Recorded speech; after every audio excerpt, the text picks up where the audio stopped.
Madam, என் பையன் tuition அனுப்பலான் இருக்கேன். எந்த டீச்சர்கிட்ட அனுப்ப? டீச்சர்லையா? ஆம்பளை பசங்களை பொம்பளை டீச்சருக்கு டியூஷனுக்கு அனுப்பாதீங்கப்பா. எவ்வளவோ யூடியூப்லாம் போட்டு வருதுல்ல. எத்தனை டீச்சர் பையனோட பாலியல் தொந்தரவு கொடுக்குறாங்க, கல்யாணம் பண்ணிட்டு ஓடிடுறாங்க, கூட்டிகிட்டு போயிடுறாங்க. எவ்வளோ நியூஸ் பார்க்குறீங்கல்ல. பொம்பளை டீச்சர்கிட்ட ஆம்பளை பசங்களை டியூஷனுக்கு அனுப்பாதீங்க. அவங்க மிஸ்யூஸ் பண்ணுறாங்க. மிஸ்யூஸ் பண்ணுறாங்களா? அப்படியா? என்ன அப்படின்னா மிஸ்யூஸ் பண்ணுறாங்கன்னா, ஆம்பளை பசங்களை 9th மேலே படிக்கிற பசங்களை வேலை ஏவுறாங்க. டியூஷனுக்கு நீங்கள் பணத்தை கட்டி அனுப்புறீங்க.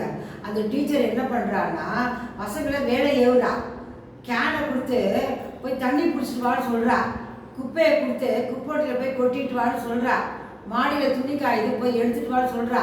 சண்டேஸில் வர வச்சு புருஷன் கூட சேர்ந்து இவன் துணியெல்லாம் வாஷிங் மிஷினில் கொண்டு துவைக்க வைக்கிறா. மளிகை கடையில் போய் சாமான் வாங்கிட்டு வான்னு சொல்கிறா.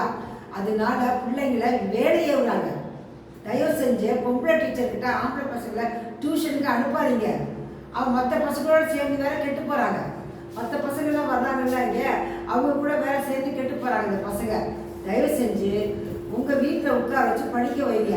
இல்லையா, நீங்கள் வசதியாக இருக்கிறீங்களா, நல்லா சம்பாதிக்கிறீங்களா, டீச்சரை உங்கள் வீட்டுக்கு வர வச்சு உங்கள் கண்ணு முன்னால் உட்கார வச்சு சொல்லி கொடுக்க சொல்ல டியூஷனு.